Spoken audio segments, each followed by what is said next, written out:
Accenture, que vem a mudança. Bem-vindo a mais um Fork Podcast. Estamos aqui hoje com o André Gurgel. Tudo bem, cara? Tudo bem, cara. Prazer estar aqui. E com o Felipe Bezerra. Tudo bem? Tudo beleza. Legal. Bom, vocês são designers famosos, maravilhosos. Tem um monte de outras coisas também de empreendedorismo. Nós vamos falar aqui hoje também. Você também é arquiteto, já bem estabelecido. Quero falar do empreendedorismo, que acho que é legal também. Antes, agradecer ao nosso patrocínio da Accenture, né? Para quem não conhece, estou sempre trazendo algumas curiosidades aqui. Para quem não sabe, a Accenture está em mais de 120 países. São 800 mil funcionários no mundo. Aqui no Brasil são 20 mil funcionários. Uma empresa incrível, gigantesca, super preocupada com um monte de coisa. Para quem acompanha, a gente já conhece um monte de história legal aí. Enfim, uma empresa muito grande, muito sólida, que vale a pena você conhecer. Principalmente se você está procurando aí primeiro emprego. Tem muita coisa legal com tecnologia, com inovação. Muita coisa boa. Ô Lucas, tudo bem, cara? Tudo ótimo. Tudo bem? Tudo Legal. ótimo. Finalmente nos livramos daquele pentelho do mandíbula. Agora tá uma pessoa Tamo mais bem desenvolvida. Muito mais bem desenvolvida. Intelectualmente. Ô Lucas, bota a imagem na tela da comida, bota arroba aí, conta quem que mandou isso pra gente aqui, por favor. Olha, quem mandou pra gente hoje foi a Mandibone. O arroba deles está na tela. Para quem está na plataforma de áudio, o arroba é Mandibone. Mandi.bone. Se escreve mangi.bone. Eles fazem produção artesanal de drinks e petiscos gourmet em potes, livres de conservantes químicos. Temos hoje caponata, geleia laranja de alerim, patê de fígado, mix de cogumelos e os drinks. Muito legal. E temos também outros parceiros na mesa aqui, temos o pessoal de pães, temos queijo, temos um azeite super premiado da Lagar H aqui. Quem quiser lá no fork.podcast, lá tem link para todas as nossas comidinhas. André e Felipe, a dica é enquanto um fala, o outro come, tá? Maravilha. Outra coisa que eu aprendi com a Glenda do azeite, que no patê de fígado fica maravilhoso botar o azeite, tá? Fiquem à vontade, que senão só eu vou comer aqui. Vamos lá. E os drinks a gente não tem na mesa, porque como é propaganda a gente não pode tomar na hora, mas depois se vocês quiserem a gente vai tomar os drinks. Tem Negroni, tem cachaça de alambique, tem gin com licor de pêssego, cranberry, limão, bitter de laranja, tem vermont, tem um monte de coisa legal. Depois vai lá no arroba deles que vocês vão conhecer, tem bastante drink bom. Escuta, eu queria entender como é que começou a parceria, mas antes eu acho que vale a pena falar desse... Vocês são muito inquietos, né, cara? Vocês estão... Um monte de coisa de empreendedorismo. Vocês têm um negócio de licor também juntos, né? Temos Na verdade, um gin. Vocês têm que trazer aqui, tem que mandar pra mim aqui pra mostrar. Claro. Trazer. Com certeza. E isso já, essa inquietude sempre foi de vocês ou não? Isso foi meio que pensado? Rapaz, eu tenho um lado empresarial, meu pai sempre foi empresário, assim, e desde novo eu trabalhei na empresa dele. Teu pai tem empresa de construção, né? Construção. E isso me levou à arquitetura. Meus irmãos são engenheiros e meus dois irmãos mais velhos são engenheiros. Aí eu era o terceiro e tenho o mais novo. Aí na minha época eu escolhi arquitetura, que era mais fácil passar, né? Malandragem. E me descobri um bom arquiteto no final das contas, né? Razoável. Bom não. Razoável. Sensacional. Modesto danado. Nós vamos mostrar umas fotos aqui pro pessoal ficar de boca aberta depois.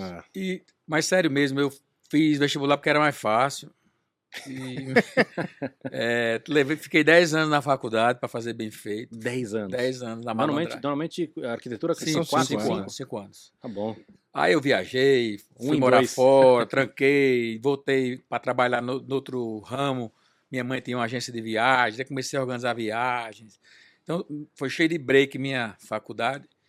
Até que um momento eu comecei a projetar, antes até de me formar. Houve uma fase de um boom imobiliário em Natal, a gente construía condomínios fechados a preço de custo.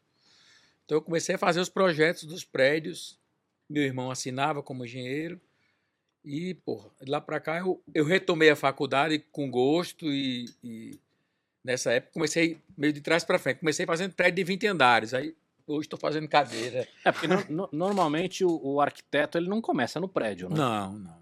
Ele começa a fazer casa, às vezes começa até com interiores, então vai fazer casa, coisa assim. E já comecei meio que numa coisa mais complexa. Naquela altura, eu tinha uma certa liberdade, porque eram condomínios de luxo, Então dava para brincar um pouco e tal. Depois de passar esse momento dos condomínios, com a estabilidade do real, vieram os planos de financiamento, sistema financeiro, e a empresa passou a fazer incorporações mesmo, preço fechado, com financiamento bancário ali e tal, a inflação estava baixa. E aí a gente começou a desenhar coisas mais dentro do quadrado, assim, muito atreladas a HP, assim. E esse trabalho para o mercado imobiliário, classe média, não era mais classe alta, a gente atua na classe média, me levava a uma certa insatisfação como arquiteto, porque você estava ali, o irmão mais velho era financeiro, o outro era de engenharia, então não podia fugir de uma regra do custo e tal. E não só a questão do custo, né? Imagino também aquela coisa mais quadradinha de ter que fazer o mesmo, porque... Isso, pô. Porque Tem que fechar a conta tem que e fechar a conta. Não, e quando você vira padrão, erra menos, né? É verdade. Então, aquilo é uma coisa meio repetitiva, meio sem graça, que me levou a brincar de desenhar coisas no caderno. E, por coincidência, eu conheci André. Na época eu tinha uma empresa de computação gráfica. Vai fazer o que de computação gráfica? Sabe aquelas imagens que até hoje se usa, né, para lançamento? Quando você vai Ah, lançar tá, um você empreendimento, faz você faz todo tridimensional, um render tá. Hoje tá incrível o nível de realismo. Hoje Mas tá... 10 anos atrás já era bacana, já era bom. A gente tinha uma empresa, eu tinha uma empresa disso. E eu fazia essas imagens para vários empreendimentos, várias empresas. E conheci Felipe assim. Legal. Tem uma Naquela relação altura, de... André estava com muita coisa, tinha 10 funcionários, 12, né? Trabalhando lá Então, nessa mas empresa. o que eu queria saber era outra coisa, assim, porque o que acontece? Hoje, a gente já começa a ver um movimento muito interessante no mundo, né? Eu vejo isso muito com alguns colegas, tudo, de uma mudança nessa escola de trabalho, né? Então, você tem pessoas com mais de 2 profissões, não é só 2 empregos, é 2 profissões, gente com profissões que de repente migra para uma profissão completamente diferente, sei lá, o cara era, sei lá, médico, virou instagramer, né? É verdade. Então, eu queria entender esse lado, porque assim, isso que você contou, pô, você era arquiteto, começou a fazer design, mas hoje eu olho pra vocês, cara, vocês têm um negócio do GIM, você tem um negócio de IoT, de Também. internet das coisas. Então, o que eu queria entender é o seguinte, porque eu acho que isso pode ter algum insight interessante pra gente olhar para o futuro, se isso foi uma coisa natural, ou se é uma inquietude de vocês, ou foi uma coisa pensada, de fazer muitas coisas ao mesmo tempo, entende? Foi acontecendo. Eu acho que foi natural, cara. Isso do design era um negócio paralelo nosso. Eu tinha um foco na época na computação gráfica. E Felipe um foco total em arquitetura. Mas era um hobby? Era meio hobby. Era meio um hobby. A gente... E aí vocês descobriram que eram bons. Foi. E foi em reunião, viu? Brincando eu e ele aqui, nesses empreendimentos que a gente tinha que fazer, a gente passava às vezes horas ali tentando decifrar como é que seria lançado esse empreendimento. Ele tinha um caderninho lá, ó. Quando a gente viu, né? Numa reunião. Ele também tem o Moleskine dele, então, pô, Coincidência. você é engenheiro, pô, ele tem formação. Engenharia elétrica. Fez engenharia elétrica. Legal. E nerd total, eu sou totalmente analógico e no caderno e no lápis. Mas isso é um complemento bom, né, pô? Então, assim, naquele momento a gente enxergou uma sinergia, uma complementariedade, pelo menos do ponto de vista de um cara totalmente analfabeto computacional, com ele totalmente antenado. Então, assim, aquela coisa fluiu, além dos desenhos deles já eram bons. Então, foi aí que eu, a partir de conhecê-lo há 12, 13 anos atrás, passei esses 2, 3 anos como cliente e a gente criou um relacionamento. E eu ia no estúdio dele, onde ele tinha essa equipe, para fazer as coisas das imagens, dar os toques. E a gente se pegou admirando um trabalho do outro e um belo dia a gente sentou para começar uma historinha. Eu tinha feito 2 peças anos antes. O que era? Cadeira mesmo? É uma cadeira e um banco. E um banco, e esse banco está em linha hoje, chama Centopeia. A outra cadeira não foi lançado um livro ficou. de uma pequena obra minha lá em Natal, e eu comemorei 10 anos de arquiteto, acho que foram 10 anos de arquitetura minha. Fiz uma exposição num espaço que era um stand de vendas que tinha sido encerrado. Então, fiz uma exposição com minha pequena história de arquitetura e eu desenhei essas 2 peças. E tinha também as minhas influências, as coisas que eu gostava. E houve o lançamento desse livro nessa noite. Então, essas 2 peças foram feitas antes de eu conhecer André. Até. É. A cadeira nem foi à frente, só tem uma, tá Até lá. hoje não pegou ela, né? Não peguei de volta. Mas assim. a centopeia não, tá em linha. Tá na loja. A cadeira foi lá para o marceneiro e se perdeu por lá, tem que procurar. Mas o projeto tá na cabeça ainda para refazer. E aí, conheci André. Um belo dia a gente sentou para desenhar uma coisa que começou na brincadeira, né? Tentou. Eu tinha participado de um concurso internacional que eu começava a fazer umas imagens tridimensionais ali de objetos que eu não existia. Alguns desses blocos que existem hoje não estavam projetados para esses ambientes que eu queria, né, apresentar da melhor forma possível um projeto como dele. Então eu resolvi participar de um concurso com uma dessas peças que eu tinha desenhado. Fui para Milão, ganhei o prêmio. Eu já tinha até falado para ele, rapaz, vamos fazer um estudo. Ele falou, bora fazer. Mas ficava naquele, bora, e não saía né? do canto. Um belo dia ele chega de Milão e diz, pô, ganhei o prêmio. Fui lá no Lago de Como, trouxe o platino da mais mãe aqui, disse, rapaz, esse menino parece que... Você começou já no top, já. Daí deu certo, né? Mas foi acho que talvez o momento, sabe? O timing das coisas. Era o início desse concurso internacional, então não existia uma quantidade enorme de pessoas participando, né? Não, mas pô, você ganhou porque você Lógico, merecia, claro, também tem isso, né? Mas, pô, foi legal o timing. Mas é interessante que você falar, assim, é uma conjunção de coincidências, né? Porque, assim, o software que você usava não tinha muita cadeira, muita mesa, muita coisa legal. Tinha que inventar coisa. E aí você foi nessa história de inventar, e aí falou, pô, tem um prêmio, botou no prêmio, e isso acabou incentivando. Aí deu certo. Quando eu cheguei, ele disse, rapaz, vamos fazer um negócio aqui. Esse menino é bom, ele trouxe esse prêmio. Esse menino é bom. Esse menino tem futuro. Tem futuro, o moleque tem futuro. Vamos ver se a gente sentou para desenhar como seria a nossa estratégia, mas que a gente vai contar aqui, e que isso ficou meio que de brincadeira muitos anos. Por muitos anos. Na verdade. Mas já com o nome Mula Preta, a gente pensou numa estratégia. O nome é muito bom. Olha só, eu cheguei com a cabeça completamente internacional. Então, eu sugeri um monte de nome maluco, que não faz sentido algum. Nome gringo. Nome gringo, uma mistura de nome, tudo dava errado. Aí Felipe, rapaz, numa reunião sentada aqui, eu de frente pra ele, disse, pai, Mula Preta. Luiz Gonzaga, a moda da Mula Preta. Bicho, eu levei um susto na hora. Eu disse, pai, Mula Preta? Como é que eu ia botar Mula Preta? Deu 5 minutos, bicho, é esse o nome. A gente desenhou o logo também, da mulinha aquela. O logo é muito bom. O logo é muito bom. Essas maluquices, assim, fora da caixa, 100%, é coisa da cabeça dele. Então, é um brinquedinho vintage. Eu adoro brinquedo, né? E também. É um brinquedo bem antigo, né? É um brinquedo suíço esse. Eu não sabia disso, não. Chama Tampa Shop, alguma coisa assim. Verdade. Já vi desenho dele. Ele tem um nome, tipo o Azaka, um negócio maluco assim, que é o nome do designer, sei lá, Walter não sei o quê. Eu conheci na feira de Caruaru, viu, quando era menino.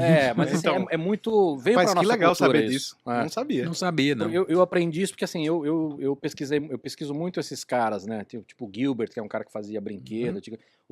A minha empresa que chama Makers tem um logo que é o Erector, que é um negócio que eu usava muito em arquitetura também, né? Aqueles de metal, né? De metalzinho, enfim. Então, eu gosto muito dessa história. Então, voltando pro nome, a gente precisava dar um toque de bom humor e reverência, trazer um pouco da brasilidade, da nordestinidade também da gente, tá fora de um lugar totalmente inóspito em relação ao design, né? E um nome que fosse marcante, inesquecível, assim, você vê numa página de designers, clica no Mula Preta, vai se surpreender. Ele traz a curiosidade, né? Traz curiosidade. Porra, Mula Preta, preciso ver que porra esses caras estão fazendo. Meio como isso, meio como revista Piauí, assim. Piauí, tá tudo de bom lá que tá dentro. Traz uma curiosidade. E eu acho que a história do regionalismo, que acho que é uma coisa que é natural de vocês, obviamente, né? Porque vocês são do Nordeste, mas acho que também agrega muito no storytelling, né? No branding da marca, né? Daquela coisa de... Agrega, mas é uma coisa tão genuína, né? Eu acho que talvez por isso é mais ainda. E o lance da irreverência dá pra ver nos objetos. Dá pra sacar. Agora isso é realmente uma reprodução do quem somos, que a gente tá o tempo todo brincando e falando besteira. Legal, muito bom. Então, rapaz, foi assim, o nome eu acho que é um dos pontos fortes da gente, o branding como um todo. Legal. E vocês estão com uma flagship agora em São Paulo, né? Quanto tempo já? A loja vai fazer 2 anos. 2 anos. Agora, vocês abriram na pandemia. Sorte. Rapaz, foi uma maluquice, porque, sim, voltando um pouco à fita, nós sentamos, colocamos o nome, desenhamos a logomarca e fomos traçar uma estratégia de como fazer alguma coisa estando em Natal, longe do centro consumidor, produtor e de crítica. Vamos fazer concurso. E ganhamos uns 15 nos Estados Unidos, na Itália. Vocês têm bastante prêmio, né? E fomos viajar nas bienais, levando lá para Milão, levamos para Paris. E aí, quando vocês vão para um concurso assim, vocês levam uma peça ou levam tudo que tem? Como é que funciona Não, isso? o concurso é virtual. Tudo bem, mas você inscreve uma peça ou você inscreve várias? Como é que funciona? Quantas você queira. Tá. Você paga uma taxa, né, por peça, né, para participar, e eles vão analisar e dar uma pontuação, uma medalha numa escala. Nunca mais a gente participou. Participou muito no início, até 2016, 2017, participou muito, agora menos. Voltamos, inclusive, Mas isso foi relevante para vocês, Demais. Muito relevante. Porque assim, vamos lá, sendo muito honesto, o fato de vocês serem do Nordeste traz muita coisa boa, muita coisa ruim, Sim, sem dúvida. né? E querendo ou não, no Brasil a gente tem o eixo Rio-São Paulo que morreu, agora virou São Paulo, né? Na última década. É verdade. Eu queria até entender isso, assim, o quanto ajudou e o quanto atrapalhou você estar fora de São Paulo. Olha, do meu ponto de vista, né, que até a gente fala sobre isso, essa estratégia que a gente usou de participar de concursos nos deu visibilidade fora. Então, quando a gente foi para exposições, foi em função da visibilidade dos concursos. Que as galerias, em Paris foi a primeira que a gente participou, em 2013, né? Uhum. Primeira vez que a gente foi. Foi em função desse concurso que a gente ganhou em Milão. E te dá a chancela que o Isso. preconceito não permitiria. Ou isso? seja, até 2016, a gente passou a ser conhecido fora do Brasil e publicado em várias revistas e conhecer pessoas do Brasil lá. A gente não conhecia ninguém aqui, nada. Era só a Nem gente. indústria, nem ninguém. E a gente pagando tudo. E só foi possível também porque a gente tem outros negócios. Então a gente tinha condições de bancar isso. Foi um investimento por 5 ou 6 anos do bolso. Era hobby e brincadeira. A gente ia Só viajar, que achava bom. Tirava retrato, achava bacana. Então, Mas essa acho que é uma dica legal daquele assunto que a gente estava falando. Que, assim, quando eu converso com alguns amigos, eles começam alguma iniciativa nova e eu falo para eles, olha, se o velho não sustentar o novo, você vai ter muito pouco tempo é verdade. para dar certo, É verdade. né? Se o velho, e velho não no mau sentido da palavra, mas assim, se o negócio atual não te der subsídio para você ter uma sobrevida no novo, pô, você vai mudar pro novo, tem que dar certo em muito Na pouco primeira. tempo. Né? Exatamente. É verdade. Aliás, o Lucas, bota algumas imagens da Mula Preta aqui, pega algum dos objetos aí e bota também o arroba deles, porque quem quiser no Instagram, aí consegue ver um monte de peça legal. Legal. Esse é um apito, é um speaker Bluetooth, é isso? Exato. Isso. Isso é maravilhoso. E vocês não falam de quem que é, né? Quem criou. É Lennon e McCartney. Muito não bom. Erasmo e Roberto. Eu faço isso aqui também, porque assim, o estúdio quem montou foi meu sócio, o Focas. Uhum. Só que como a maior parte foi o trabalho dele, eu vim com essa história também de a gente não conta quem fez o quê. Muito bonito isso. Ele é uma peça bem irreverente, tem uma pegada própria nossa. A gente apesar de não sermos atletas, gostamos de esporte, temos. Tanto que tem uma Muita série de coisa. jogos, né? Várias mesas de jogos. A gente acabou sendo conhecido também por isso. Pela mesa de pebolim. São lindas. A gente tem uma mesa acho que de pebolinha. Não, a de pebolinha eu não trouxe. Eu trouxe a de ping-pong, acho que é linda também. Mas essa aí é uma caixinha de som Bluetooth, que é o apito. E a gente inclusive repaginou, tá fazendo um lançamento. Relançando ele agora em 2023 com um novo 2023. sistema, sabe? Tá, você diz a eletrônica. A eletrônica era JBL, a gente migrou para uma proprietária agora. Tá Legal, desenvolvendo. muito bom. Ó, Essa essa é de a ping-pong. ping-pong. Essa é linda, cara. Essa mesa você desencaixa essa rede, que é de aço, cortem, né? E ela vira Então, mesa de jantar. Isso é uma coisa que eu queria conversar com vocês. Assim, eu sou o que, na falta de um nome melhor, as pessoas chamam de maker, né? Vocês devem ter visto aqui Sim, o Arduino, a história da impressão 3D e tudo. E aí, cara, eu vejo vocês. Hoje acho que tá mais fácil. Mas pegando um pouco da história de vocês não sofreram muito com material, não? Demais. No Demais. início, imagine só, a gente tava em Natal para fazer esses protótipos para ir para fora. Meu amigo, pra fazer Fazia a na duna, pau. a primeira vez que a gente foi fazer, quebramos 25 fresas, sei lá quantas. A Tá falando. dona, o que é? Uma É cadeira? uma cadeira toda fresada, Sei. são chapas 64 bidimensionais. chapas agrupadas formam... Então, porque assim, você não tem material. E o que eu descobri, assim, tem material bom no Brasil, mas vai 100% de exportação. É verdade. Tem. Madeiras de exportação são incríveis, mas até para acessá-las aqui no Brasil é difícil. Porque o cara vende o estoque inteiro pra fora. Inteiro. Então, mesmo se você falar assim, vou pagar mais caro, o cara não te vende. Verdade. Uhum.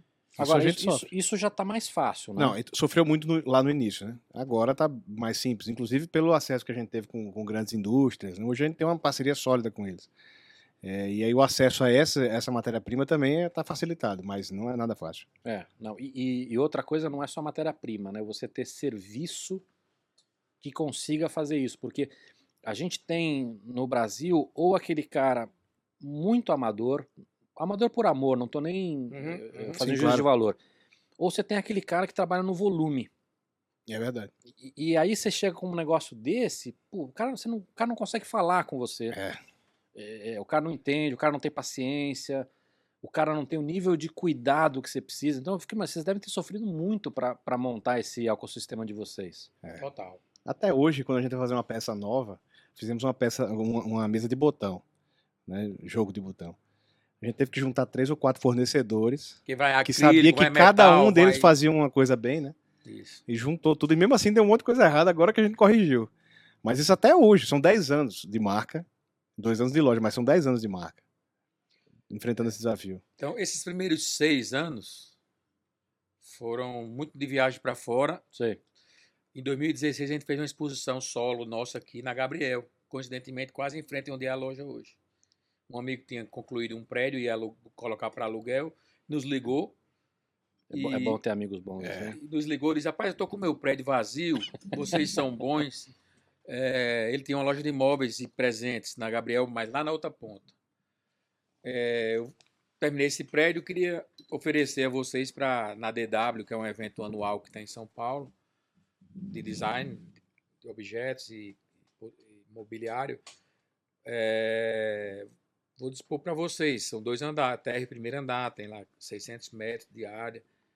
Vocês topam fazer? Aí a gente foi trazer as peças, fazer o que não estava feito. Então a gente fez uma exposição solo, O cenário também a gente fez tudo, né? fizemos cenografia, fizemos impressão, caderninho. Foi do cacete lá. Colocamos umas fotos de mulas. Cara, assim. foi muito legal. Inclusive, o Felipe é muito amigo do Serapião, que é da revista Monolito. Legal. E ele escreveu um texto sobre a gente, que virou um cordel, que até virou objeto de desejo de um arquiteto bem famoso, chama Márcio Kogan. A gente foi uma reunião com ele, ele disse: rapaz, Serapião fez um negócio de vocês, eu quero um desses. A gente foi até deixar lá depois, não foi? Isso, que era... Ele pegou as estrofes, que a moda da Mula Preta, na verdade, é uma música de Tonico Tinoco, na moda de viola, que Gonzaga gravou e foi o primeiro sucesso dele. E ele fez a letra e com a história da Mula Preta na letra, sabe? Genial, Então, depois a gente manda pra você com a ver. mesma Quero ver sim. rimas, com as mesmas coisas. Então você pode cantar a música com a nossa letra, que casa certinho. Então a gente fez um cordelzinho, distribuiu. E, então essa exposição marcou a gente, a entrada da gente no Brasil, em São Paulo. Assim, a Folha publicou coisa nossa, o Estadão, Globo, o Globo, todo mundo. Estadão, Casa Cláudia, Casa Jardim. Foi um divisor de águas. Casa Divisor de águas. Vogue. Então, assim, a gente passou a ser conhecido no Brasil, que a gente era marginal, vamos dizer assim.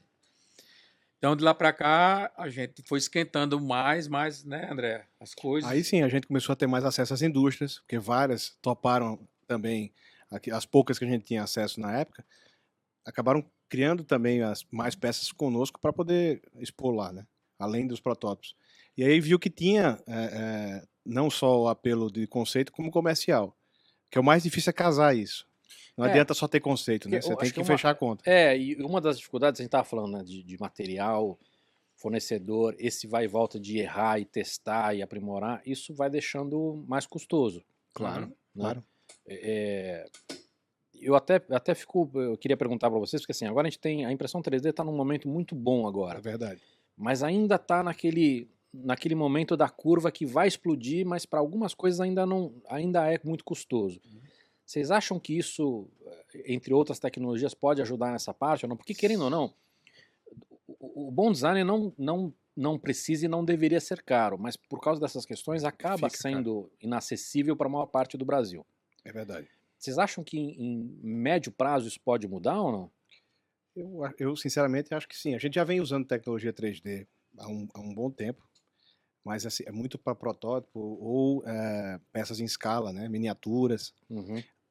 acessórios, até para linkar uma coisa com a outra. Mas assim, tem produções nossas que hoje a gente faz a peça em 3D para tirar o molde para virar fibra de vidro. Isso Sim. barateia, porque não tem um artesão que vai esculpir aquilo. Às vezes fica. Só que ainda a tecnologia é cara. Então Sim. o material é caro e tal. Vai se equalizar isso. E aí tem uma série de outras questões da indústria brasileira também, que ainda é muito handmade. E isso deixa muito caro. Então, é diferente de uma italiana que faz em escala muito grande, às vezes o investimento é alto para um molde, mas você consegue democratizar o design, né? Aqui no Brasil é um pouco mais difícil. É. Mas tem muita coisa legal aí, cara. Inclusive Verdade. outros materiais. Depois terminando aqui, vou mostrar umas peças para vocês. Tem muita coisa legal vindo aí. Eu acho que nesses próximos 5 a 10 anos, vamos dizer assim, vai tornar viável até fazer a cadeira em 3D para venda. É. Hoje já tem é. construção civil, já está usando. Hoje, pro que vocês fazem, com o valor agregado de vocês, já funciona. Uhum. Né? Mas ainda é muito caro se eu for fazer uma peça mais barata, entendeu? É verdade. Mas hoje já é factível. Bota mais, ô, Lucas, bota mais peça deles aí que eu quero ver. Essa história de vocês estarem, né, de vocês virem do Nordeste, no final das contas, vencendo, isso passa a ser também um negócio legal, né? Porque traz toda a coisa de branding e tudo. E também tem aquela coisa que a gente olha assim, pô, esses caras vieram de lá, com toda a dificuldade que tem de visibilidade e de preconceito. A hora que esses caras estouram, eu falo assim, pô, esses caras realmente são bons. Né? Agora, o que eu queria entender é o seguinte, vocês já estão sentindo que essa vitória de vocês, sucesso de vocês, já tá virando exemplo para ter mais gente lá no Nordeste ou não? Sim, já temos outros. Tem grandes casos de sucesso até antes da gente. Sérgio Matos, por exemplo, ele é de Mato Grosso, mas é radicado em Campina Grande há muitos anos. Então, na Paraíba, ele é diria que o mais representativo Apesar de não ser nordestino, mas ele carrega muito da isso. cultura nordestina, assim. Tem o Rodrigo Ambrosio também. Tem Mas a várias partir entendendo o que você perguntou, a partir do que a gente fez, talvez um movimento como estúdio também, a gente começou a ver muito a presença maior e talvez até o olhar das pessoas um pouco mais para o Nordeste. E isso é bacana, né? Porque, querendo ou não, cara, o poder do exemplo, pro bom e pro ruim, o poder do exemplo ele é muito forte. A gente vê isso com startup, cara. É verdade. Não existia mercado de startup no Brasil. Aí, de repente, você começa a ver alguma. Aí uma deu certo, o resto, e quando eu falo o resto, não é o cara que vai abrir startup, é também o investidor, é também, claro. É também o parceiro, é também a grande empresa que vai fazer uma parceria. O ecossistema começa a olhar isso diferente. Sem dúvida. Né? Então, acho que imagino que vocês são, ainda que não sejam os únicos de case de sucesso, vocês devem ser hoje deve ter uma importância muito grande agora para fomentar essa linha lá. Né? Eu acho que sim, a gente teve a sorte de encontrar um bom lugar para estabelecer nossa marca, né? Na Gabriel, que é uma rua de grande visibilidade, e acho que a rua do design latino-americano. Para quem não é de São Paulo, é a rua do design aqui. Assim, vamos dizer, na América Latina, né? São Paulo é a capital aí da América Latina. E a gente trouxe uma arquitetura forte também para a loja. Trouxemos uma pedra lá do Nordeste, que dentro da loja, uma pedra preta, assim. O cenário da loja é belíssimo. Que tamanho essa pedra? Na verdade, 3 por 1, mas é uma parede de 50 metros por 5 de altura. Cacete, É pra trazer bloco, isso deve ter cara. sido uma Aí foi operação de fatiado. guerra. Aí comprou um bloco lá na pedreira. Assim. É uma pedra do interior do Rio Grande do Norte, é um xisto, uma pedra de sedimentação.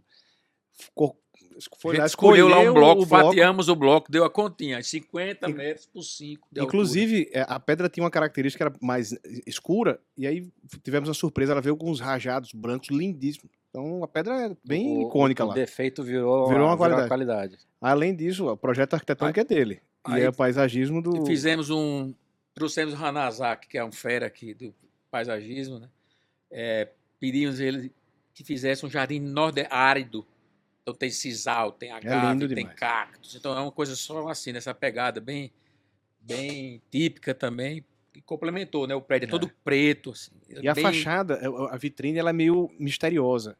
que é uma coisa que normalmente não funciona para a loja, mas em São Paulo tem um quê especial para o público, né? Aí foi legal.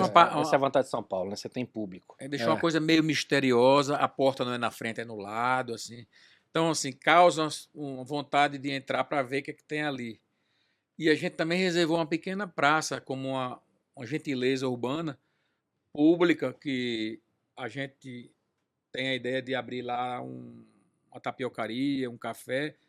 Tem um quiosquezinho lá que veio a pandemia, a gente não abriu e foi rolando, mas em 23 a gente deve fazer alguma coisa lá, sorveteria, alguma coisa, para trazer mais gente ali que a gente quer que... Legal. Vou indicar uns parceiros para vocês. Perfeito. A gente Uma quer... galera Muito bom. legal. A muito gente legal. quer ter gente sempre na loja, como a gente tem uma livraria dentro da loja também. É. Não, e essa coisa de você explorar ou o térreo do prédio ou a fachada, dar isso para a cidade, isso é um ganha-ganha muito Total. grande, né? Mas é uma coisa que a gente não tem essa cultura no Brasil, né? Não. Não, mas está mudando, em São Paulo está mudando, e a gente, como arquiteto, também procura nos nossos projetos fazer sempre abrir um pouco Que ajuda, para a ajuda até em cidade, segurança. traz seguranças, exatamente. É gente andando e tudo, né? A gente tá com um xadrez aqui, a gente mostrou algumas fotos. Isso é lindo também, essa mesa de A de mesa xadrez. Gambito. É muito bonito. Essa mesa a gente foi encomenda da nossa gerente. Ela estava vendo a série Gambito da Rainha, né? Todos Vocês nós deviam vimos, ter, né, naquele, sei lá, ficou na Semana famosa. Santa de qual ano. Aquela atriz maravilhosa, É. não vou lembrar o nome. Se tivesse o Mandíbula, graças a Deus não tá mais aqui, ele saberia o nome. Lucas, você sabe o nome da Anya atriz? Taylor-Joy. É, eu ia dizer Ana Ó. Taylor, mas eu não tava sabendo se era isso mesmo. Taylor-Joy. Mandíbula não volta. Agora não volta. Ela em fragmentado não tem como. Ela é maravilhosa. Ficou na, Ela ficou na é, viu? memória. Já que a gente tinha umas mesas já de pebolinha de ping-pong, né? E a É. de sinuca. Era, você não bola uma mesa de xadrez? É, Aí pronto. Muito Fomos boa. atrás de bolar e saiu ela com esse grafismo, que ela é como fosse uma dobradura. é muito legal. Essa... Agora, eu queria entender o processo criativo de vocês. Primeira coisa é o seguinte, vocês estão... Você tá de lá para cá, você tá morando no avião. Isso. Você já mora em São Paulo há um tempo. Quase 6 anos. Eu quero entender, a primeira coisa, eu vou querer entender um pouco o processo criativo de cada um, mas a primeira coisa é a seguinte, vocês trabalham efetivamente junto ou é tipo, fiz uma parte, mando pro outro opina e volta e vai, ou vocês chegam a fazer brainstorm junto? Como é que vocês... Quando a gente estava em Natal, a gente fazia muito brainstorming junto.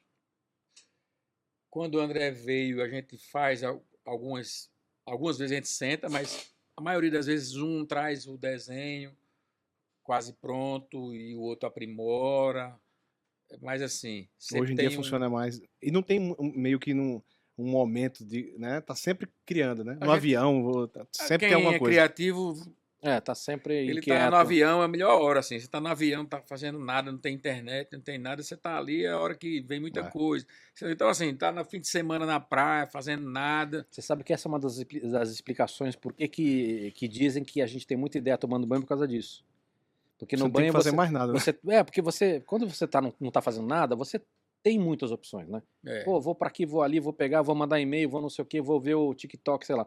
Mas quando você tá no banho, você sabe que aqueles minutos você não tem como fugir, É verdade.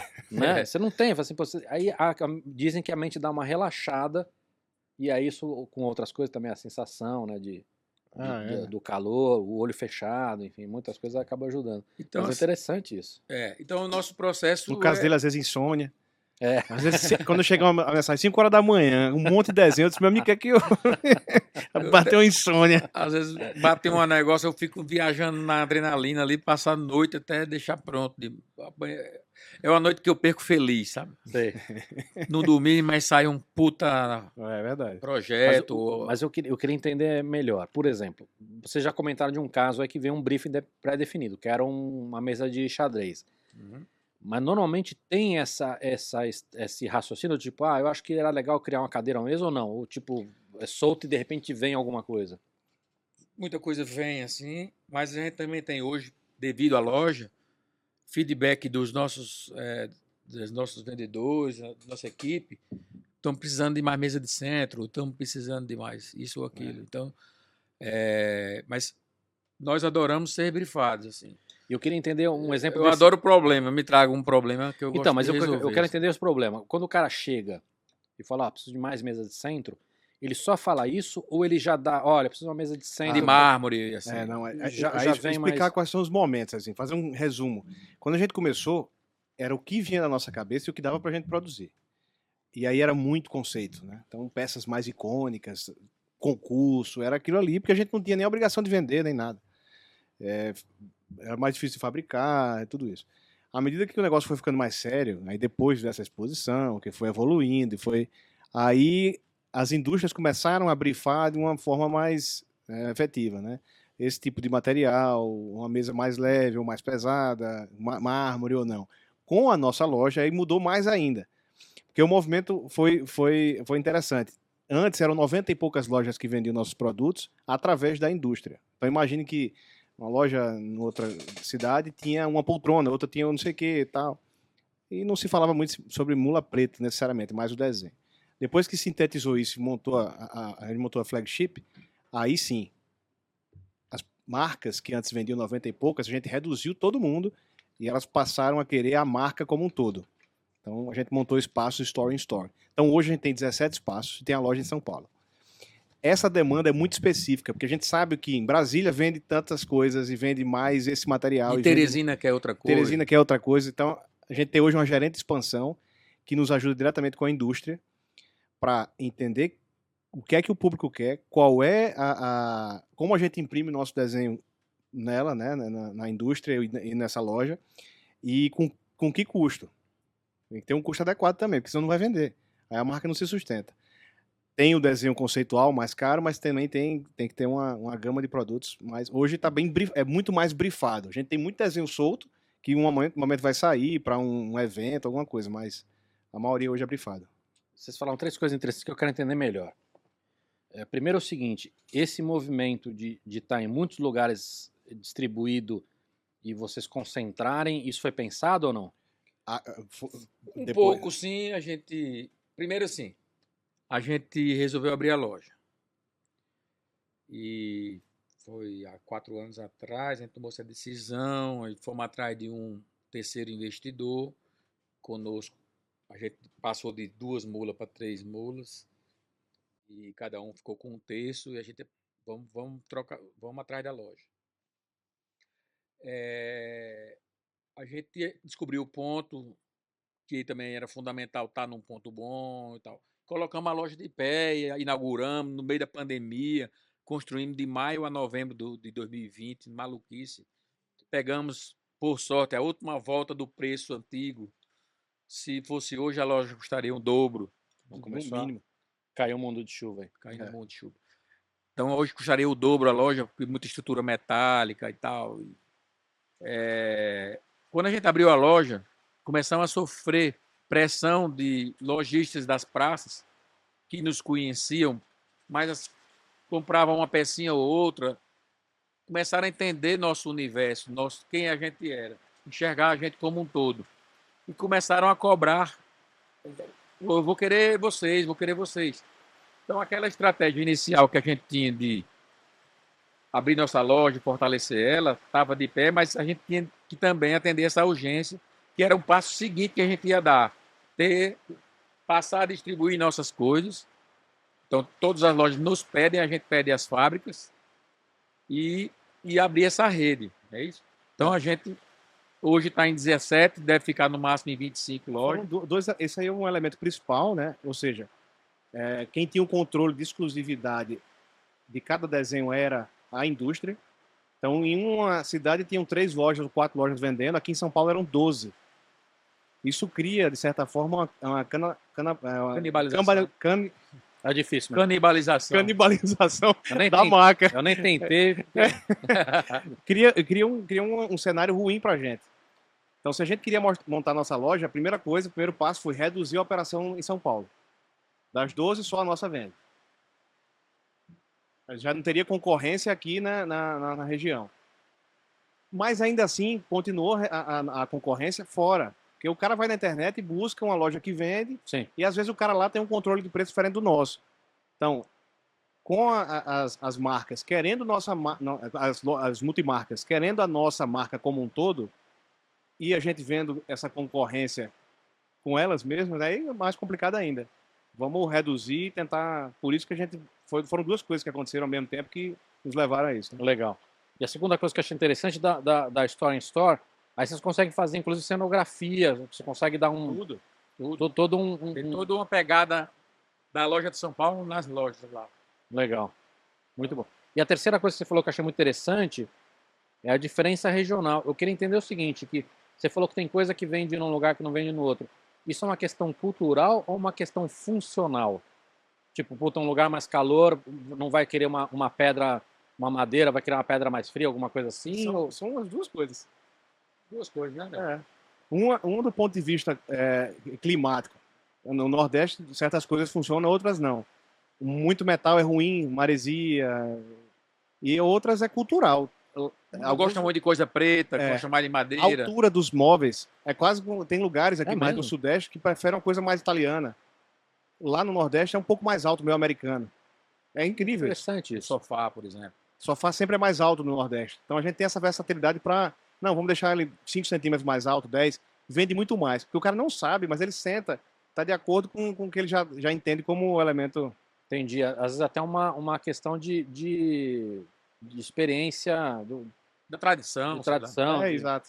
Por isso que é até cultural. Não, às vezes digo, talvez ele não tenha nem a percepção, Não tem. mas ele acha que O certo é aquela o altura. certo é aquela altura porque ele está acostumado, né? Tomada. Legal. Tá? Se tiver mais Mesa de PowerPoint, centro pode botar aí, também. tá? Tendência a ficar mais baixa, lá ainda é mais alto. Legal. Mas eu quero entender agora um pouco. Vocês dois comentaram que faziam um Moleskine na mão. Vocês não usam hoje iPad, nada? Os iPad. Mas o iPad com a caneta é como se fosse um bloco de desenho. Perfeito. E eu queria entender uma coisa, por exemplo, você pensa num objeto. Você já tem na sua cabeça o que é antes de sair desenhando, ou não? Você vai desenhando e pensando, vai mudando? Não, vai... me surge uma ideia assim de fazer uma mesa de centro com blocos. Um exemplo, tô citando aqui um exemplo esse banco. essa mesa garoto. A mesa garoto. Uma Mas é alusão um à banco barra. também, não é? É um banco também, pode Também ser. é banco, pode sentar, pode puxar para sentar. Então, isso é uma mesa de centro, modular. Você pode comprar uma peça, 4, 3, 6, 9. É muito legal isso. Lembra uma barra de chocolate, a gente colocou o nome garoto como uma brincadeira também, que a gente gosta de brincar com os nomes. Ela é de madeira maciça. Então, vem a ideia de fazer uma mesa que lembrava blocos de chocolate e tal. Assim. Então, coisas meio que vêm de maluco na cabeça da gente. Agora, esse, por exemplo, é um negócio que naturalmente vai ter um custo mais elevado, porque você não faz isso na tupia, né? Você tem que usinar isso aí. Tem que usinar. CNC de 5 eixos, usinar dos dois lados. É bem mais complexo. Então, é uma mesa que tem personalidade, tem E bom não- humor e não é uma reverência. madeira mole, né? Que madeira que é essa? Essa é uma Taori. Ah. Taori tingida, né? E reverência, bom humor, tá tudo aí, né? Não, e é linda. E é linda. Muito, muito bonita essa. Ela tem uma versatilidade muito grande, né? Essa Total. peça. De sentar, você vai comer sushi, puxa cada um pedaço e bota, sei lá. Ah. Então, Agora, essa peça, por exemplo, ela cabe numa casa. Obviamente, você tem que ter uma casa que caiba a peça, né? Não é qualquer apartamento que cabe. Mas cabe no escritório também. Cabe. cabe. Nossos móveis são muito comprados em empresas aqui em São Paulo. A mesa de jogos. Jogos principalmente. Google já nos procurou. Hoje, Agência escritório de propaganda. né? Agência de propaganda. Várias também. O Ping Pong, então, é a que mais tem, porque ela vira mesa de reunião, né? Você tira a rede, vira mesa de reunião. Então, assim, os criativos gostam dos nossos móveis, então a gente fica feliz com isso. Né? Não, mas eles são muito bonitos mesmo. Muito bonitos. Aí beleza, você estava falando, você vai desenhando e vai alterando e vai fazendo. E aí, o quanto do teste é feito na produção? Isso que eu queria entender. Porque imagino que você fez na sua cabeça, mas depois precisa ver se na peça vai ficar boa. Essa mesa aí, especificamente, que é uma cadeira é mais complicada, que tem a ergonomia. Uma mesa dessa, o desenho, quando a gente preparou no AutoCAD, depois foi para o SolidWorks, e os softwares que a gente usa, ela estava pronta. A gente fez o render e ela não foi alterada nada, ela é o que foi Nasceu desenhado assim, assim. No lápis, saiu do lápis para... Nasceu pronta. Nasceu pronta essa mesa aí. Porque é mais simples uma mesa do que uma poltrona ou uma cadeira de jantar. Ela é mais simples, é uma coisa mais arquitetônica até. Né? Então, assim, a cadeira é que é o complicado. Na verdade, a cadeira é mais complicada. Né? Acertar a ergonomia sempre é muito mais difícil. e deixar a cadeira mais leve, tudo por isso isso aí é mais simples pra gente. A cadeira não, essa é trabalhosa, aí tem a engenharia da cadeira, E também aí para ela não ficar tão pesada, tão cara. Então a cadeira, por exemplo, é um exemplo de que tem muito vai e volta na produção. Total. Demais. Total. A poltrona Duna, uma das primeiras peças nossas, a que está hoje em linha, que ficou em linha, é a sexta cadeira. Essa é aquela que é um monte de Isso, chapa de lâminas, usinada, de lâminas que você chapas. junta. É linda também. Aquela ali, várias versões para chegar na ergonomia. Ela- Faz toda, depois tem que Ela é a ajustar. sexta versão, porque a gente foi melhorando.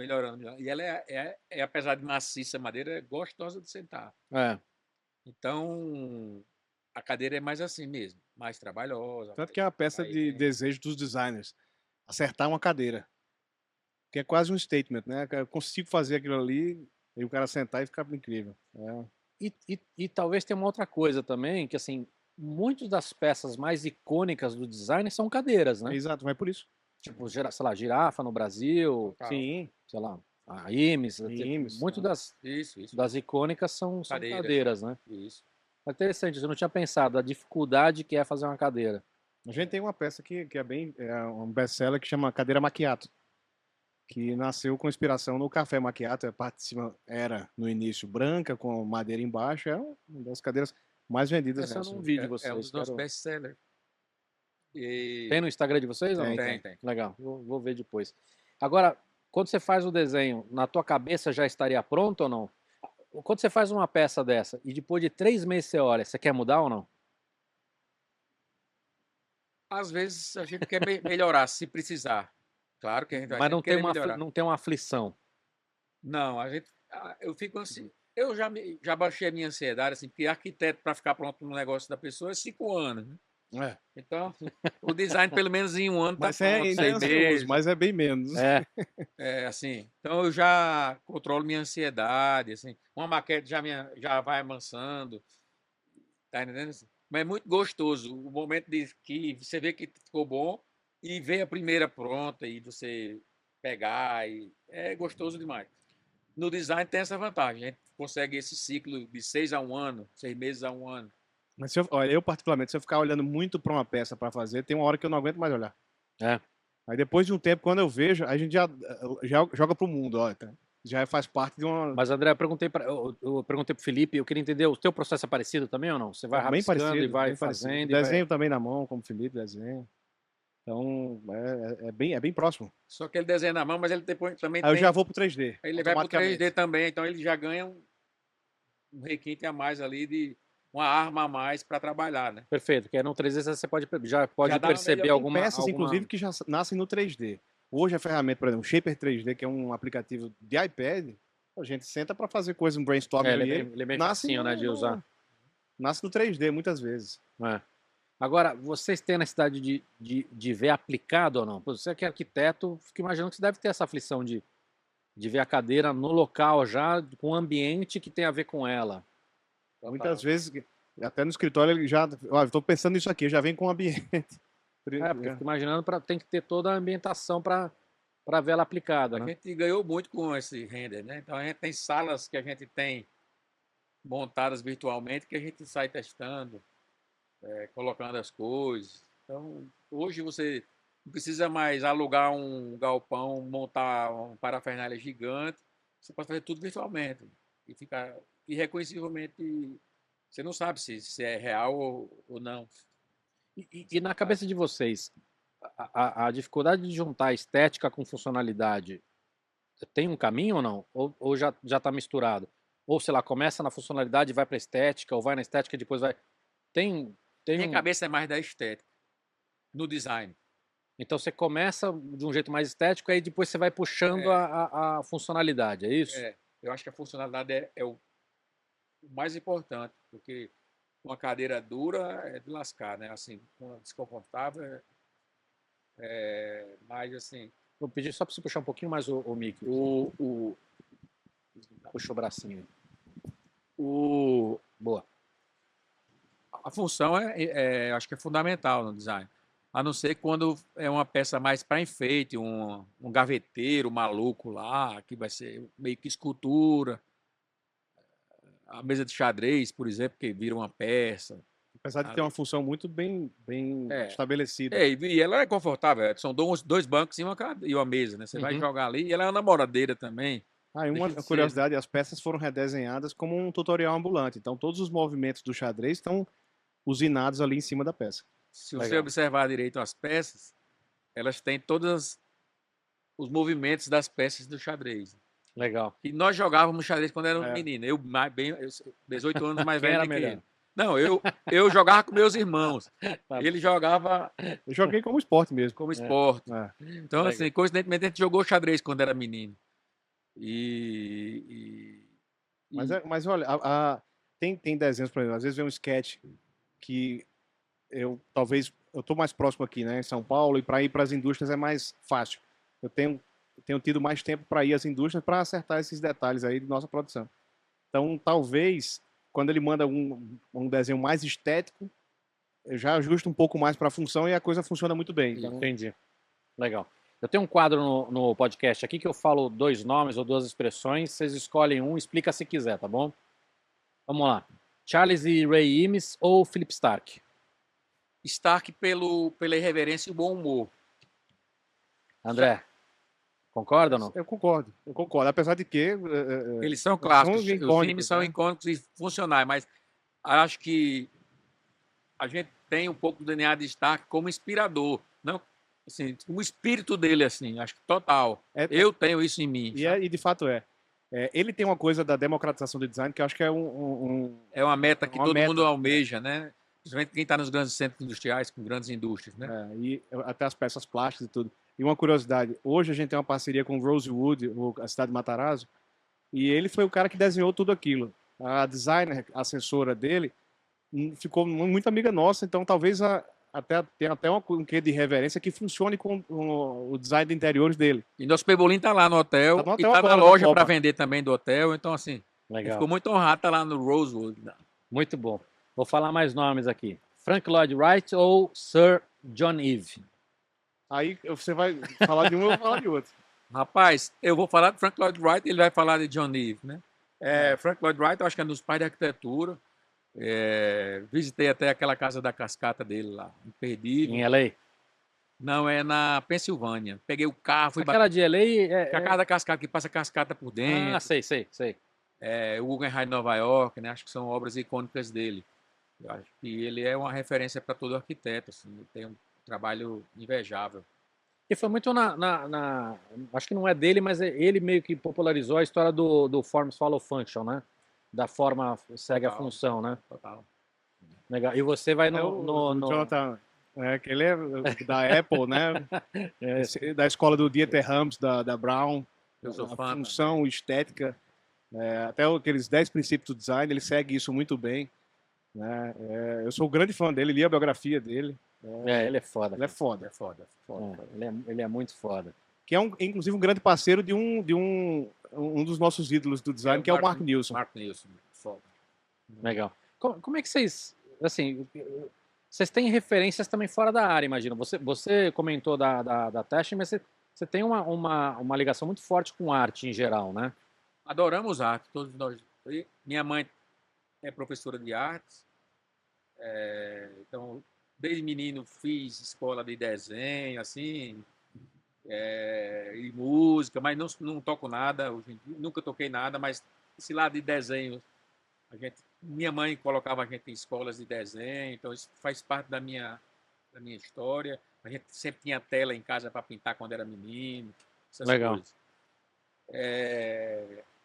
Até de colecionismo mesmo, né? E passei também a comprar muita. Mamãe colecionava muita coisa, parou de comprar agora, mas assim, eu estou começando uma coleçãozinha minha também. Gosto de comprar muito desenho de arquiteto, essas coisas também. Croquis dos caras. Agora, como é que vocês estão se mantendo em dia? Porque hoje tem informação demais. Muita informação. Eu me abstenho. Ele olha muito menos, eu absorvo muita coisa. Mas assim. Eu deixo a vida me levar, ficar meio que. Até uma pegada meio Stark. Ele não olha para nada e vai saindo. Uma das coisas que ele fala é que para desenhar alguma coisa eu me isolo 3 dias e sai alguma coisa de lá, né? O Stark fala isso. Então, assim, tudo nos influencia, pelo menos. É a natureza, é você aqui, é a sua sala, Tá entendendo? Eu absorvo muita coisa. Apesar de que você lê a Monaco sempre, a Wallpaper, e é daí que a gente sabe o que é que está acontecendo no mundo, né? Porque tem essa coisa, né, de você entender a tendência Claro. do momento também, né? Então, assim, isso acontece. A gente não fica pesquisando o tempo todo para ter inspiração. Mas a gente acompanha Wallpaper, Monaco, Architectural Digest. Eu sempre olho isso. Às vezes no YouTube tem muita coisa boa. Legal. Estou acompanhando. Ô, Lucas, tem uma pergunta. Eu vou pedir para você tomar um pouco mais de cuidado com um ganho aqui do Felipe, tá? Essa chuva tá complicada. É. Só queria fazer um comentário, queria botar... Eu não estou te escutando também. Tá. É melhor voltar o mandíbula, hein? Não. Essa chuva aqui tá complicado. Tava arrumando aqui.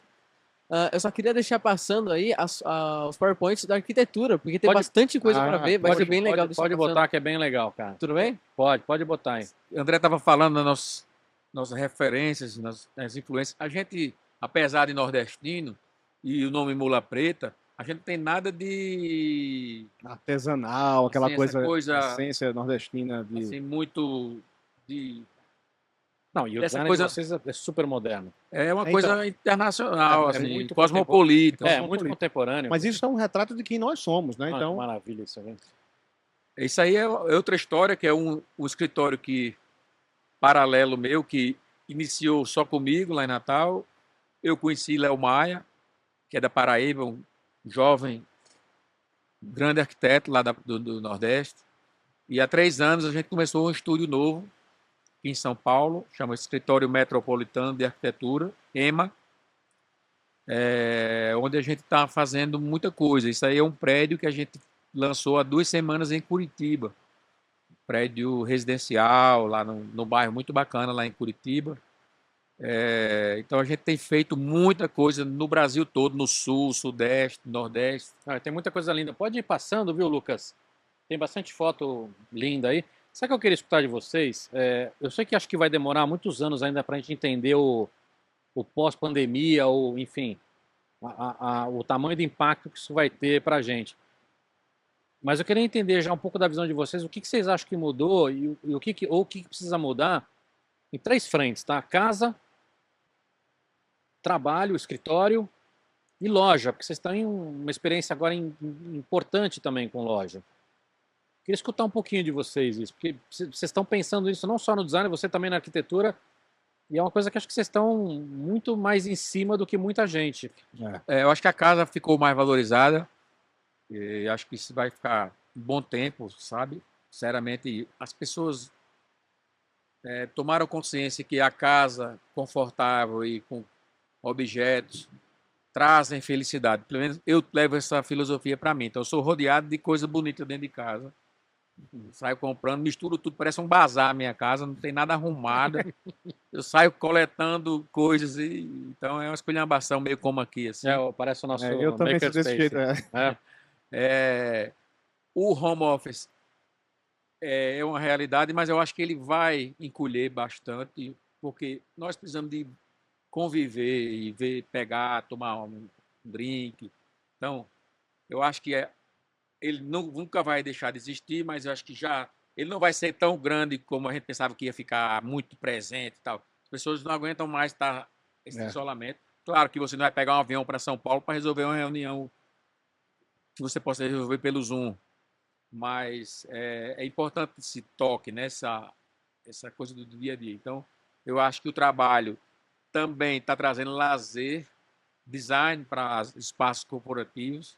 Então, a gente tem isso aí no nosso dia a dia, as empresas colocando peças engraçadas ou que trazem lazer, porque essa cultura da Califórnia, ela está presente aí nas empresas internacionais e brasileiras também, empresas de criação, empresas, até bancos também. Então, eu acho que essa presença é definitiva de trazer alegria para o espaço de trabalho, essa alegria que eu falo das peças. E completando, a loja física, ela tende a ganhar mais, um apelo maior para aquelas, principalmente, que têm experiência, que vendem experiência. Né? Então, o digital ficou muito forte, cada vez maior, né? A presença dos produtos digitais, e-commerce, tudo. mas a loja física ela é fundamental, tanto que algumas lojas fizeram um movimento inverso. A Amazon, na pandemia, começou a montar até lojas físicas, mas que vendem experiência. Então, quando você chega na nossa loja, você entra no nosso universo. Você tem uma água de coco especial, um aroma desenhado, a atmosfera da loja, todo mundo fica encantado por Fiquei isso. curioso agora. Pois é, Por isso. que água de coco é especial? Você vai ter que ir lá para provar, mas é uma água de coco natural, que é só o coco Só a só a quenga. quenga do coco. É, e você fura e abre, tem a marca da mula no próprio coco, Pô, maravilhoso. usinado e tal. Então, a loja, principalmente de imóveis, eu acho que ela tem que existir, pelo menos uma, para você sentar. Você tem que sentar né, no Sim. sofá. Não vai comprar uma cadeira virtualmente, só se já estiver sentado. Então, a gente manteve ainda, não criou esse canal de vendas, pretende não criar tão cedo, porque a gente quer ter essas redes fortes no Brasil todo, as parcerias fortes e a loja de São Paulo reverberando. Então, a gente acha que ainda é esse caminho aí. Mas Legal. ninguém sabe no futuro, né? Mas, a princípio, não temos nenhuma intenção de trazer para o virtual nossa venda, não. Legal. Uma outra coisa que eu queria escutar de você, Felipe, é em relação à nossa cidade. Assim, eu acho São Paulo muito feia. E uma das coisas que me incomoda é a arquitetura ser completamente esquizofrênica. É óbvio que eu não vou perguntar para você se São Paulo é feia ou bonita, porque você não vai querer falar, mas eu quero entender que cidades que você considera bonitas no Brasil e o que da arquitetura que faz a diferença nisso. São Paulo, eu acho, tem clusters de boniteza, assim, tem zonas de São Paulo, né? São oásis na Oásis, cidade, né? oásis. Eu acho que o Rio de Janeiro é único em termos de ter muito prédio mantido, art déco, modernista, a própria arquitetura das montanhas, a arquitetura da natureza do Rio de Janeiro Ajuda muito. é foda, né? Então acho que aquela cidade ela é uma das mais bonitas do mundo, vai sempre ser, e é muito bem mantida, assim. Você fazer um prédio no Rio só fala na Barra, Barra não é Rio. Eu acho que o Rio é aquela parte mais central, né? Então você tem lá o Le Corbusier no centro, mantido até hoje, o Palácio lá Gustavo Capanema, e tem coisas do Niemeyer. Essa revitalização que eles fizeram no centro ficou boa também, né? Ficou boa. Então, assim, eu reputo o Rio como uma cidade única. Curitiba é uma cidade muito bacana também, assim. A gente esteve lá semana passada lançando esses prédios e eu sempre vou a Curitiba, mas muito na chuva e estava um tempo lindo, então, porra, que cidade de Curitiba, muito tamanho bacana, com um trânsito razoavelmente bom. A Natal é uma cidade bacana também, eu acho que a gente tem que puxar a sardinha para o nosso lado aí. Mas a cidade é agradável, muito agradável. João Pessoa é uma cidade muito agradável. A gente tem boas cidades no Nordeste. Maceió também. Então, eu acho que a gente tem coisas boas no Brasil. Brasília é aquela cidade de concurso, assim, que O Brasília é horrorosa. foi feito o urbanismo modernista da época, que você não tem que ter um carro para atravessar a rua. Não. Então, Então, assim, mas isso é um outro gancho interessante. Eu senti um pequeno movimento aqui de algumas construtoras de começarem a olhar a cidade de uma maneira mais inteligente. Com certeza. Aquele comentário que eu fiz lá de você ter, por exemplo, o térreo mais vivo, é um exemplo disso, né? nós temos a Ideias Árvores aqui, a SKR, a MOS. Você tem uma galera legal. A SKR, o slogan é arquitetura viva, né? Então, eles estão renovando. Há 10, 15 anos atrás, eu diria que com o advento da Ideias Árvores ter se iniciado lá na Vila Madalena, trazendo prédios de fugir do lugar comum dos commodities, da arquitetura do ramo imobiliário ali, que era muito aquele carimbo lá, uns neoclássicos horríveis. Não, e às vezes os caras achavam um modelo, aí de repente você olhava o mesmo prédio em 30 lugares. verdade. Pô, é o mesmo prédio? Não, Então, esse movimento da Ideias Árvores hoje é presente em todo o Brasil, todo mundo está se inspirando neles, Legal. e na SKR e outras construtoras aqui de Exetec e outros aqui de São Paulo. Aí Curitiba está fazendo, o Rio Grande do Sul está fazendo, Natal está fazendo, Recife um pouco menos, mas João Pessoa está fazendo muita coisa. Então, isso é uma realidade. Os arquitetos estão sendo valorizados. Aquela fase que São Paulo tinha, que foi genial ali dos anos 50, com Copan, Edifício Itália, aqueles migrantes poloneses e judeus que construíram um grande momento da arquitetura de São Paulo. O mercado imobiliário era um exemplo, estão até hoje aí de pé esses prédios, né? Não, e tem uns maravilhosos. Houve um hiato muito grande, mas a gente está aí 10 anos para cá. Uma muita coleção coisa. de um amigo meu chama Prédios de São Paulo, uma coleção de livros muito bonita, Aham. mas que pega justamente esses prédios mais antigos que tem ainda Tem um amigo essa. nosso que é um crítico de arquitetura, o Raul Justilores, que ele fala muito sobre a gentileza urbana, como é vivo o centro de São Paulo. Muito do. Pois é, mas é isso que eu tô falando, que eu senti um movimento, mas de repente você parece que vem. Outro dia mesmo vi um prédio na Faria Lima, pô, que é uma área importantíssima, uma área já que todo mundo já anda na Sim. rua. Você vai olhar o prédio, Mas todos eles são bem fechados. Só lá entra de dentro. carro no Só entra de prédio, não carro. tem nada dentro. Mas você fala, cara, mesmo quem trabalha lá é uma desgraça. Tanto que final de semana é completamente vazio, né? É. Só vai correr ali, olha lá. Enquanto no centro e outros lugares é um movimento. Então, ainda tem muito prédio corporativo fechado. Eu acho que deveria ser praça embaixo, você circular por baixo dos prédios e o prédio funcionar no primeiro andar para cima. Porque isso é que traz vida, traz Não, e segurança, é um traz. ganha-ganha, porque assim, o ganha-ganha. cara que trabalha lá, ele trabalha num lugar mais legal, tem mais segurança, dúvida, enfim, não tem, olha lá, Isso aí já é foto da loja. muito Foto legal. interna da loja. O Banco Centopé tá ali, ao lado ali. aquele Ah, vermelho. que bonito. Tem o Quixote também aqui, ó. Você já teve um quando era menino? Eu já o Lucas não tem nem ideia do que Não está sabe falando. nem o que é, né? O que é que é um Ah, vou te falar que Eu não faço a menor ideia. se bobear, nem o pai dele sabe, Sabe o que é o Quixote, Quixote, né? O... Esse é um prédio de São Paulo. Aí. É muito bonito. Muito bonito. O André, você tem acompanhado o software de inteligência artificial ou não? Sim. Como é que vocês estão vendo isso? Porque assim, tanto para criar inspiração para objetos, como também para arquitetura, né? Não sei Demais. se você tem É até assustador, cara. Eu Não, passei é o- muito Eu assustador. fiquei impressionado com aquele prompt ali que você coloca informações, e aí quando você começa a entender até como extrair mais da ferramenta, Não, é que muito é o assustador. sketch junto com... Que tem outros, Viscom, por exemplo, que eu fiz uns testes também, fiquei impressionado.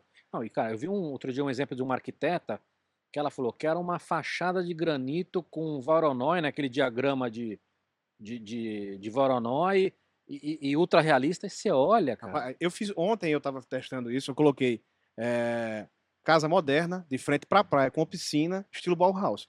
Vai sair uma casa fantástica. Isso que é foda. Você fala assim, quero um negócio como se fosse o Philip Starks, ou o Bauhaus, ou...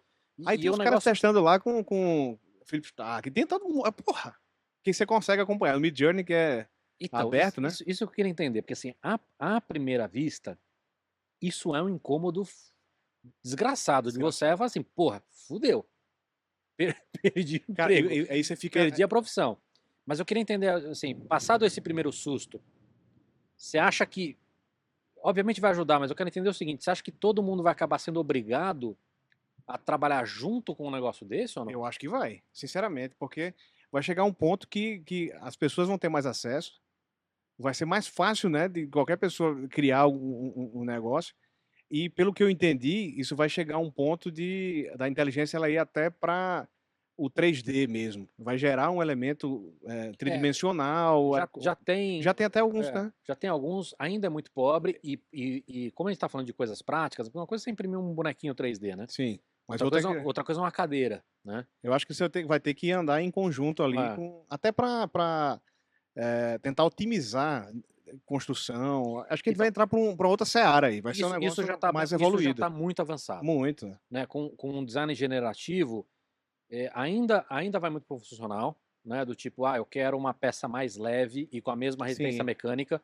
e aí ele cria alguma coisa inspirada na natureza, enfim. Exato. Então, isso já está muito avançado, mas ainda é muito focado numa questão funcional prática. É muito mais o engenheiro do que o designer e o arquiteto. Isso é verdade. Mas agora você está entrando para um... É muito pouco tempo para... A parte visual está falando muito mais, né? Então, é um caminho sem volta. Você não está testando isso ainda, mas quando você entender... Mas eu acho que na arquitetura é um pouco diferente, porque... Felipe, eu vou te falar. Cara, você vai se assustar. É. Você não tem noção do que eu tô falando. Mas a gente tem que atender um orçamento, um programa de necessidades. Então, mas isso coisas... é legal que você está falando, porque vamos supor que eu vou lá e crio uma cadeira mais legal do que a de vocês. Só que, para isso virar uma cadeira, tem toda uma inteligência e tem todo um ecossistema que vocês montaram que ainda que a minha cadeira fosse mais legal que a tua, ou mais bonita, ou mais tudo,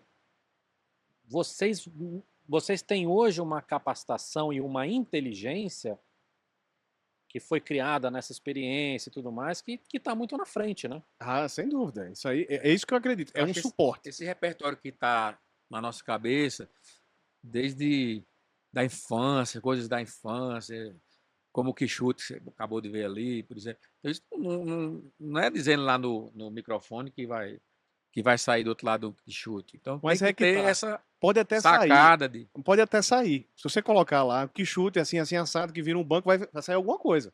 Bem interessante, inclusive. Tem coisas muito É, Podia fazer uns testes, você né? vai Eu ver. confesso que sou Eu leigo. posso até hoje mesmo mostrar a você. Só que Vou fazer um desafio storytelling, pra vocês. Vamos fazer um junto e a gente faz uma matéria lá para Vamos. publicar no. Pronto. sensacional. Aí não tem storytelling, né, de É quem está isso. fazendo. Não tem essa cadeia aí de produção que a gente sabe como fazer. Então, tem coisas que vão sair dali que muita gente vai adorar porque é visual bacana. Mas a gente vai saber que aquilo ali não é possível de você Não, e fazer. até coisa que a gente falou, por exemplo, essa inteligência de vocês de saber o que o cara de Natal gosta, o que o cara de Claro. Brasília gosta, tudo isso faz diferença também. Faz. Por isso que eu acho que vai ser um suporte. Por muito tempo vai ser assim, vai facilitar o trabalho de quem já está ali e já entende qual é o business. Daqui que chegue a ser uma produção, aí vai demorar algumas Mas, décadas. André, mas de alguma maneira, a gente viu isso em outras tecnologias e outras áreas. Isso vai democratizar demais Demais. o design e a arquitetura. Sem dúvida nenhuma. E isso vai causar um impacto no curto prazo negativo na área. Verdade.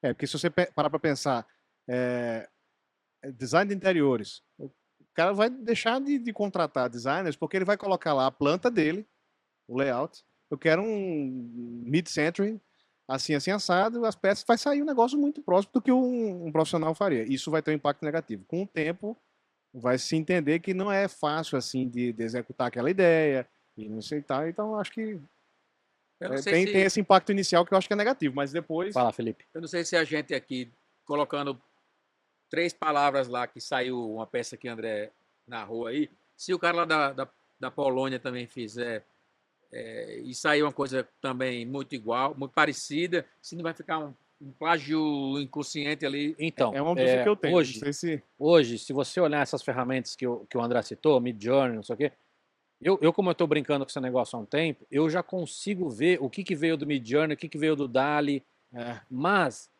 isso porque a base ainda é muito pequena, né?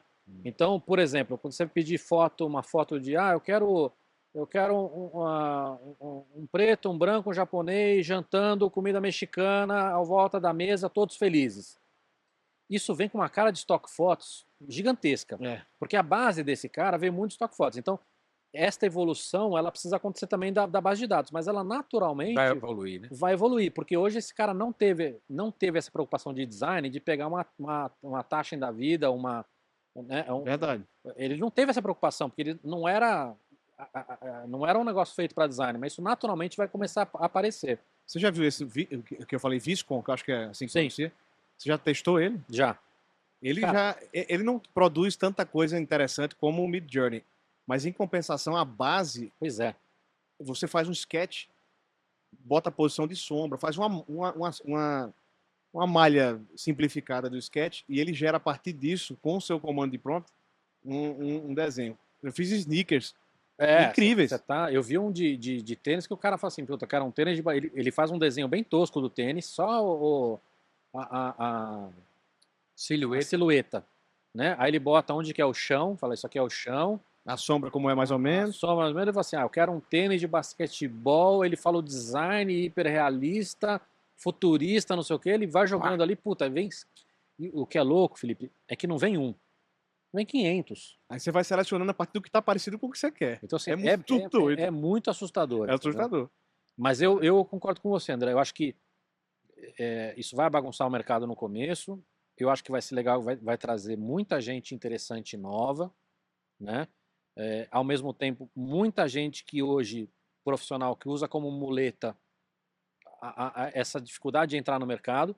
Você tem em todas as áreas. Você tem um cara que, de repente, é muito bom tecnicamente, o cara sabe fazer o 3D, ou o cara tem o fornecedor certo e tudo mais, ou tem, enfim, tem alguma, entre aspas, reserva de mercado, então ele consegue. esses caras vão dançar. Agora, caras como vocês, que têm uma maestria fodida em tanta coisa, eu acho que a questão é só de como é que vocês vão... Aproveitar isso É, de alguma maneira. Quando e como, né, vai aproveitar isso. Mas eu acho Verdade. Eu muito fiz até um legal. teste. Coloquei Quero- uma cadeira desenhada pelo Mas vamos- Instituto Brasileiro Mula Preta. Vamos fazer um... Aí sim, eu fiz. Fez? Vou mostrar a foto que saiu. Tá no meu iPad. Ô, André, Eu vamos fiquei, fazer uma brincadeira caramba, dessa e vamos imprimir, ó, tem aquela, tá vendo aquela peça ali, a Pantera Ruiva ali? Tô vendo. Aquela peça impressa em 3D já colorida. Bacana. E aí a gente leva uma impressora dessa Olha, e a gente faz umas pecinhas pequenininhas pra gente... sensacional. Cara. Vamos fazer uma brincadeira dessa. Vamos fazer. Tá E a gente feito. posta em alguma das revistas que eu publico, por exemplo, a MIT Sloan ou HSM, Perfeito, cara. que eu acho que é uma provocação legal. É. Boa ideia. Muito legal. Ótimo. Ô, André, e essa provocação que eu fiz de futuro, você que está mexendo com a internet das coisas e tudo, ainda é uma coisa, na minha opinião, muito besta. O IoT, Acende a luz, não sei o É. quê, mas eu em entendo, relação à automação, né? eu entendo o quanto de inteligência isso vai trazer para a cidade, para a própria casa. Eu estou falando disso há 20 anos já. Sim. Mas eu queria escutar a tua visão, cara. Você é um cara que tem esse lado de design, tem essa visão estética e tá na tecnologia. Como é que você está vendo os próximos anos aí, seja de residência, de cidade inteligente? Como é que você está vendo isso? A gente ainda tá na era das caixinhas. Aqui no Brasil, principalmente. Nos Estados Unidos já tá uns 10 anos na frente. Então, vai demorar aí, sei lá, uns 5 a 10 anos para que a gente saia das caixinhas, né? Uma caixa embutida na parede para fazer alguma coisa, ou uma Alexa que tem já mais inteligência, para chegar a um ponto de a tecnologia embarcada 100%. Acho que ainda leva um tempo, em função de bateria, em função de tecnologia das próprias ondas, né, de telecomunicação e tal. Hoje a gente tem o 5G. A gente lá na outra empresa que eu tenho, 5, a gente tem acesso a essa... Meu sócio, ele é designer da Qualcomm. Então, ele tem acesso a esse tipo de informação e sabe que daqui a um tempo a coisa vai chegar num estágio que vai ser impossível não se ter acesso, tudo está conectado de uma forma inteligente, né? Mas hoje não, é embrionário. Então, o que a gente faz é tentar levar a tecnologia para ativos, né? E gerenciar temperatura, pressão, umidade, que parece besta. Pô, não tem isso, mas pior que não tem. São poucas as empresas fazendo isso ainda. Então vai chegar um ponto que vai estar tudo embarcado e sim, aí a coisa vai andar para um outro caminho, né? Eu acho que as cidades vão ficar muito interessantes, porque o carro elétrico é uma realidade, né?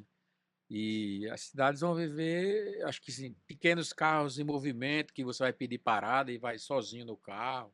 Sei lá, vai ser uma coisa meio Jetsons assim, É. né? Vai chegar a esse Acho ponto. que a gente vai ver isso aí tranquilamente. Já tem vários desenhos, inclusive desenhos de cidades que são Isso que eu ia perguntar, não sei se vocês estão acompanhando aquela, acho que chama Neon City, acho que é Arábia Saudita, É um Que é- projeto do Foster. que é um espeguetão assim, é um negócio de, sei lá, quilômetros e quilômetros, mas são duas paredes gigantes. Vocês viram isso ou não? Não, isso aí eu não não vi, vi, não.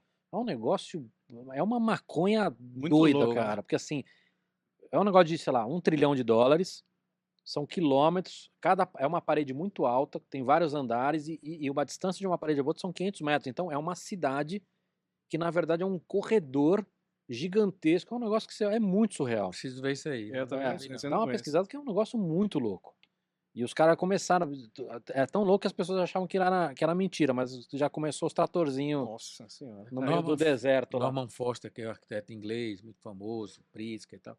Ele fez há uns 10 anos Masdar, uma cidade na Arábia Saudita, nos Emirados, não sei se é, acho que é perto de Dubai. E já ficou velho, porque era apenas um ônibus que rodava embaixo, a cidade funcionava toda pedestre em cima e tal, assim, mas se você for ver bem, aquele já, em 10 anos, já ficou ultrapassado. Já envelheceu. Já envelheceu. Isso é maluco, né? Porque Muito. as coisas estão tão rápido que. Foda. É, Mas daqui a pouco o Hyperloop lá do Elon Musk está sendo implementado em todo lugar. será? Os caras já estão fazendo, né? Ele tá perdendo muito tempo no Twitter. O problema é esse. Agora não. Esquece Marte, esquece o Hyperloop. Esqueceu tudo, O né? negócio Eu dele só é quero saber falar do merda no Twitter. Twitter. É verdade. Muito bom. demais. Gente, adorei o papo. Espero que vocês tenham gostado. Muito demais, cara. Bom demais. Agradecer Não Maravilhoso. só o Accenture, mas também Mandibona. Agora nós vamos comer. Você experimentou esse patê de fígado Não, eu com vou pra ele azeite? já. Tô aqui. Provar agora. É, você vai ver. E esse queijinho também com a geleia de laranja é muito bom. Muito legal. Lucas, muito obrigado. Nota 10. Valeu, Lucas. Valeu, Não Lucas. precisamos Seu nome é mais. maravilhoso, o nome do meu filho. Boa. Não precisamos mais do Mandíbula, graças a Deus. E é isso. Valeu, gente. Muito obrigado. Até Valeu, logo. prazer. Tchau, Um tchau. abração, tamo aí às ordens, viu?